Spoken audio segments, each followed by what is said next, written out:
ஹர ஹர சங்கர ஜய ஜய சங்கர ஹர ஹர சங்கர ஜய ஜய.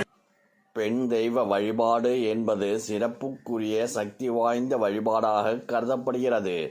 அதிலும் அம்பாள் வழிபாடு ஆடி மாதத்தில் செய்யப்படும் அம்பாள் வழிபாடும் அதிக சக்தி வாய்ந்ததாக கருதப்படுகிறது. அப்படிப்பட்ட அம்பாளுக்குரிய சக்தி வாய்ந்த பீடங்களில் ஒன்றாக திகழ்வது காஞ்சி. காஞ்சி காமாட்சி அம்மனை முழு மனதோடு சரணாகதி அடைந்து வழிபாடு செய்துவிட்டால் அம்மனின் அருளால் நாம் நினைத்தது நடக்கும் என காஞ்சி மகான் என்று அழைக்கப்படும் காஞ்சி மகா பெரியவர் கூறியுள்ளார். காஞ்சி பீடங்களில் அம்பிகையின் நாபிக் கமலம் விழுந்த இடமாக கருதப்படுவது காஞ்சிபுரம். இங்கு அம்பிகை முப்பெரும் தேவியரின் வடிவமாக காட்சி தருகின்றாள். காமாட்சி அம்மனின் ஒரு கண்ணில் மகாலட்சுமியும் மற்றும் ஒரு கண்ணில் சரஸ்வதியும் இருந்து அருள் செய்வதாக ஐதீகம். இங்கு அம்பிகையே மகா சக்தியாக விளங்குவதால் காஞ்சிபுரத்தில் காமாட்சி அம்மன் கோவில் தவிர மற்ற எந்த சிவன் கோவில்களிலும் அம்பாளுக்கு என்று தனி சன்னதி இருக்காது.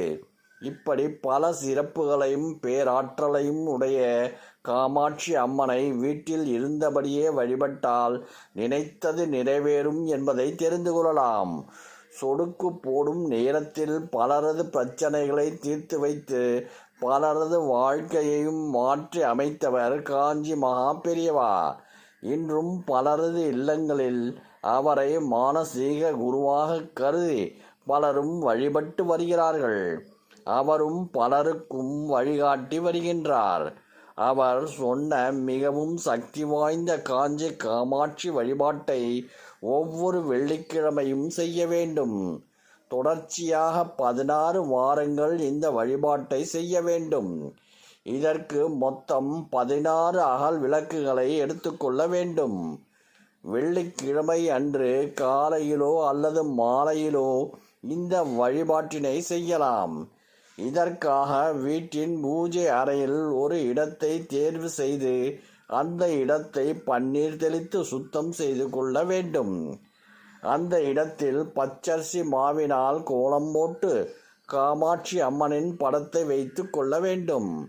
சந்தனம் குங்குமம் வைத்து வாசனையான மலர்களை சாற்றி காமாட்சி அம்மனுக்கு ஏதாவது ஒரு நைவேத்தியம் படைக்க வேண்டும். வெற்றிலை பாக்கு கண்டிப்பாக வைத்து ஒரு வாழைப்பழம் படைத்து வழிபடலாம். பிறகு ஒரு அகல் விளக்கை எடுத்து நெய் ஊற்றி பஞ்சு திரி போட்டு தீபமேற்ற வேண்டும். தீபம் ஏற்றிய பிறகு காமாட்சி அம்மனின் அஷ்டோத்திரம் பாராயணம் செய்ய வேண்டும். பிறகு கற்பூர ஆரத்தி காட்டி வழிபாட்டினை நிறைவு செய்ய வேண்டும். மறுநாள் அந்த அகல் விளக்கை எடுத்து சுத்தம் செய்து பத்திரமாக வைக்க வேண்டும். 2வது வாரம் முதல் வாரம் ஏற்றிய அகல் விளக்கையும் ஏற்றி அதோடு புதிதாக மற்றும் ஒரு விளக்கை எடுத்து 2 தீபமாக ஏற்றி அதேபோல் நைவேத்தியம் படைத்து வழிபட வேண்டும். இது போன்று 16 வெள்ளிக்கிழமைகள் ஒவ்வொரு விளக்காக கூட்டிக் கொண்டே செல்ல வேண்டும். கடைசியாக 16வது வாரத்தில் 16 அகல் விளக்குகளை ஏற்றி வைத்து காமாட்சி அம்மனை வழிபாடு செய்ய வேண்டும்.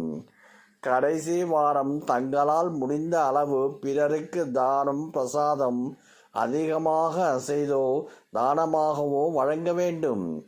இப்படி வழிபடுவதன் மூலம் நினைத்த நீங்கள் காரியங்கள் நிச்சயமாக நிறைவேறும். இந்த வழிபாட்டினை செய்தீர்களோ அந்த வழிபாடு காமாட்சி அம்மனின் அருளால் விரைவில் நிறைவேறும். ஹர ஹர சங்கர ஜய ஜய சங்கர ஹர ஹர சங்கர ஜய ஜய